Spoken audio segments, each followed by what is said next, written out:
Hello students, आज हम BA भाग प्रथम वर्ष के द्वितीय प्रश्न पत्र के अंतर्गत अपना अगला अध्याय कर्म के संबंध में जानेंगे। कर्म क्या है? भारतीय विचारधारा में कर्म का अत्यधिक महत्व है। यह कहा जा सकता है कि कर्म के महत्व को भारतीय जीवन के प्रत्येक पक्ष पर स्पष्ट रूप से देखा जा सकता है। प्रत्येक व्यक्ति यह जानता है कि जैसा कर्म वह करेगा उसे वैसा ही फल मिलेगा तथा आगामी जीवन में अच्छा हमें बनाने के लिए इस जन्म में हमें अच्छे कर्म करने चाहिए, ऐसी विचारधारा हमें देखने को मिलती है।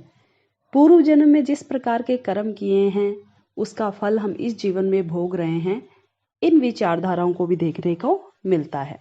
कर्म और पुनर्जन्म के सिद्धांत को समझे बिना चतुर्थ पुरुषार्थ मोक्ष के संप्रत्यय को भी भली भांति नहीं समझा जा सकता। इसलिए सर्वप्रथम हम कर्म क्या है इसको समझने का प्रयास करेंगे। सबसे पहले हम जानेंगे कर्म का अर्थ, मीनिंग ऑफ कर्म। कर्म शब्द की व्युत्पत्ति संस्कृत के क्रय धातु से हुई है, जिसका अर्थ है करना या व्यापार। अर्थात कर्म वह है जो किया जाए। जो भी क्रिया होती है जैसे खाना पीना, जाना, सोना, जागना, रोना, खेती करना, व्यापार करना, सभी कर्म हैं। अर्थात कर्म में वे सभी क्रियाएं आ जाती हैं जो शरीर, मन और वाणी से संबंधित है। यानी कि कर्म बाह्य रूप से ही नहीं बल्कि मानसिक रूप से भी किए जाते हैं। भारतीय परिप्रेक्ष्य में शारीरिक, मानसिक और वाचिक यानी कि वाणी से सभी प्रकार के कार्य कर्म हैं और जो भी कर्म किया जाता है उसका फल भी हमें अवश्य मिलता है। इस दृष्टि से कर्म के साथ क्या होता है, उसका फल भी जुड़ा हुआ होता है। इसी सिद्धांत को हम कर्म फल का सिद्धांत भी कहते हैं। जैसे हम कहते हैं कि जैसा कर्म होगा उसी के अनुसार उसका फल भी होगा। जिस तरह बिना कारण के कार्य नहीं होता, उसी प्रकार हर कर्म का कोई ना कोई फल या परिणाम भी अवश्य होता है। भारतीय विचारधारा के अनुसार कर्म का फल इस जीवन में भी मिलता है और आगामी जीवन में भी। साथ ही पूर्व जन्मों के कर्मों का फल वर्तमान जीवन में भी भोगना पड़ता है। इन विचारधाराओं की दृष्टि से कर्म को 3 भागों में बांटा गया है: संचित कर्म, प्रारब्ध कर्म और क्रियामान या संचयीमान कर्म। अब हम यहाँ इसको थोड़ा सा संक्षेप में समझने का प्रयास करेंगे, जिसमें सबसे पहला प्रकार है संचित कर्म। संचित कर्म उन्हें कहा जाता है जो व्यक्ति द्वारा पूर्व में किए गए हैं, यानी कि जो पहले ही हम कर्म कर चुके हैं उनको संचित कर्म कहा जाता है।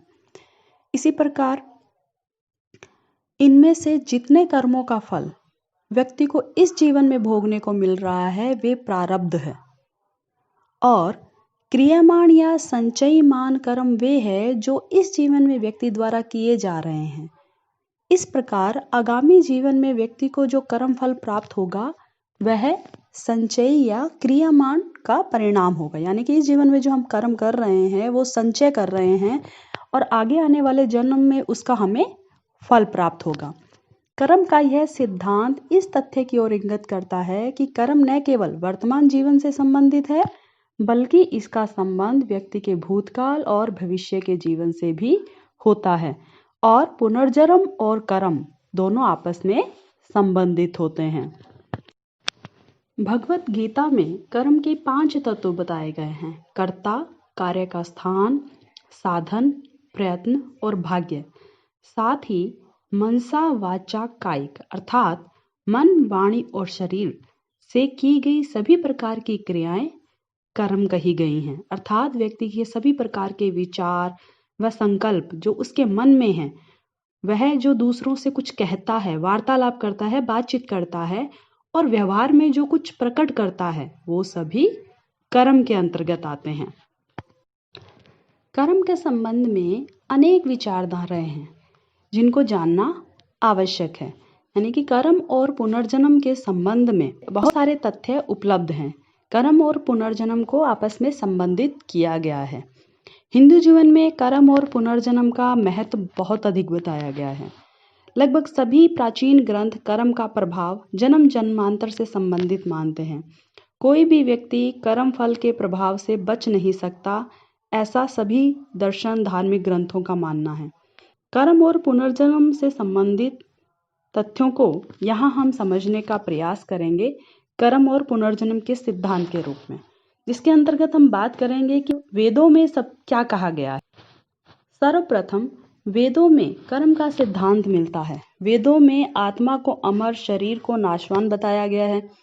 अनेक वैदिक रचनाओं में यह कहा गया है कि व्यक्ति जब तक अमरत्व को प्राप्त नहीं कर लेता तब तक उसका पुनर्जन्म होता रहता है और पुनर्जन्म के संबंधों से छुटकारा पाने के लिए सद्कर्मों को करना आवश्यक है। यानी कि वेदों में हमारे यह हमें देखने को पढ़ने को मिलता है कि पुनर्जन्म के बंधनों से अगर हमें मुक्ति पानी है तो हमें सत्कर्मों को करना आवश्यक है। इसी प्रकार अगर हम बात करें उपनिषद में क्या कहा गया है। उपनिषद में कर्म के साथ आवागमन और पुनर्जन्म की अवधारणाओं को एक सिद्धांत के रूप में बताया गया है। इसमें बताया गया है कि व्यक्ति को उसके कर्मों के अनुसार परलोक में सुख और दुख मिलता है और इन्हीं कर्मों के अनुसार वह संसार में पुनः जन्म लेता है। जैसे हम बात करते हैं कि अगर इस जन्म में अच्छे कर्म करोगे तो स्वर्ग मिलेगा, बुरे कर्म करोगे तो नरक मिलेगा। यानी कि कर्मों को परलोक से संबंधित, परलोक में सुख और दुख से संबंधित किया गया है। इसी प्रकार अगर हम बात करें कठोपनिषद के अंतर्गत क्या कहा गया है, कठोपनिषद में इसे और अधिक स्पष्ट किया गया है और इसमें कहा गया है कि कर्म और ज्ञान के अनुसार आत्मा निश्चल योनि अर्थात पेड़ पौधों तक के रूप में जन्म ले सकती है। यानी कि जैसे हमारे कर्म होंगे अगले जन्म में हमें वैसी ही जीवन प्राप्त होगा। अब अगर हम बात करें कि महाभारत में कर्म और पुनर्जन्म के सिद्धांत को किस प्रकार स्पष्ट किया गया है, तो महाभारत में पूर्व जन्म के कर्मों को ही व्यक्ति के स्वभाव, जीवन की सुविधाओं तथा सामाजिक स्थिति को निर्धारण करने वाला माना गया है। यानी कि बताया गया है कि कर्म ही व्यक्ति की वर्तमान योनि को निर्धारित करता है। व्यक्ति को जीवन में सुख और दुख अगर मिल रहा है तो वह प्रारब्ध यानी कि पूर्व जन्मों के कर्मों का परिणाम माना गया है। महाभारत में वन पर्व में कहा गया है कि पूर्व जन्म में किए गए कर्मों का फल इस जीवन में अवश्य भोगना पड़ेगा। इसी प्रकार अगर हम बात करें गीता के अनुसार निष्काम कर्म, ज्ञान और भक्ति यह त्रिवर्ग व्यक्ति को मोक्ष प्राप्त करने में सहायक माने गए हैं। यानी कि श्रीमद् भगवत गीता में कर्म के सिद्धांत की पूर्ण वैज्ञानिक विवेचना की गई है। गीता में व्यक्ति के वर्तमान जीवन में कर्मों को बड़ा महत्व दिया गया है। वह जैसा इस समय कर रहा है भावी यानी कि आगामी जीवन में उसे वैसा ही फल भोगने को मिलेगा। कुरुक्षेत्र में युद्ध के दौरान जब अर्जुन युद्ध से पीछा हटना चाह रहे हैं तो कृष्ण भगवान उनको कर्म का महत्व बताते हुए कहते हैं, कर्मण्येवाधिकारस्ते मा फलेषु कदाचन, अर्थात तुम कर्म करो, फल की आशा मत करो। जैसे व्यक्ति पुराने वस्त्रों को त्याग कर नवीन वस्त्र पहन लेता है, वैसे ही आत्मा भी एक शरीर को छोड़कर दूसरा शरीर धारण कर लेती है। इस प्रकार जन्म मृत्यु की चिंता न करके स्वधर्म का पालन ही व्यक्ति का प्रमुख कर्तव्य या कर्म है। कर्म का फल अवश्य मिलता है। यदि एक जन्म में कर्म का फल नहीं मिला तो दूसरे जन्म में इसकी सिद्धि अवश्य होगी। अतः व्यक्ति को कर्म में आस्था रखनी चाहिए। गीता में कर्म, अकर्म, विकर्म 3 अवधारणाएं बताई गई हैं। कर्म को प्रत्येक व्यक्ति के लिए स्वाभाविक है। अकर्म से तात्पर्य गीता के अनुसार निष्काम कर्म करने से है। यही वास्तव में सात्विक कर्म है। विकर्म का मतलब ऐसे कर्मों से है जिन्हें व्यक्ति लाभ अथवा मोह के कारण छोड़ देता है। गीता में कर्म योग को महत्व दिया गया है। निष्काम बुद्धि से कर्म करने के योग को ही कर्म योग कहा गया है। श्री कृष्ण अर्जुन को यही उपदेश देते हैं कि अपने कर्म के अनुसार नियमित कर्म करो, क्योंकि कर्म न करने की अपेक्षा कर्म करना ही अच्छा है। अतः व्यक्ति को निष्काम भाव से अपने धर्म के अनुसार कर्म करना चाहिए। इसी प्रकार अगर हम मनुस्मृति की बात करें तो मनुस्मृति में कर्मों को मन, वाणी और शरीर की उपज माना गया है, जो अच्छे और बुरे प्रभाव उत्पन्न करते हैं और उसके परिणाम स्वरूप व्यक्ति को अगले जन्म की प्राप्ति होती है। इसी प्रकार अगर हम शुक्र नीति की बात करें तो शुक्र नीति में भी पुनर्जन्म के कर्मों का फल मनुष्य को इस जीवन में भोगना होता है। शुक्र नीति ने जीवन की प्रत्येक वस्तु को देव एवं कर्म पर आधारित माना है। उन्होंने कर्म को 2 भागों में विभाजित किया है, पूर्व जन्म में किए गए कर्म और इस जन्म में व्यक्ति द्वारा किए गए कर्म। दोनों प्रकार के कर्मों का प्रभाव व्यक्ति के जीवन पर पड़ता है। इसी प्रकार अगर हम बौद्ध दर्शन की बात करें, बौद्ध दर्शन में भी वर्तमान जीवन को पूर्व जीवन के कर्मों का फल माना गया है और उनके अनुसार वर्तमान जीवन के कर्मों का भावी जीवन के साथ वही संबंध है जो पूर्ववर्ती जीवन के कर्मों का वर्तमान जीवन के साथ संबंध है। अर्थात पूर्व जन्म के कर्मों का फल हमें यहाँ भोगना पड़ता है और यहाँ किए गए कर्मों को आगामी आने वाले जीवन में। इसी प्रकार वेदांत में क्या कहा गया है अगर यह जाने तो वेदांत कर्म को अत्यधिक महत्व देते हैं। उनके अनुसार कर्म 3 प्रकार के होते हैं, संचित कर्म अर्थात पूर्व काल में जो कर्म हमने किए हैं। इसी प्रकार प्रारब्ध कर्म अर्थात पूर्व काल में वे कर्म जिनका फल हम भोग रहे हैं। इसी प्रकार क्रियामान कर्म अर्थात वे कर्म जो इस जीवन में जमा हो रहे हैं।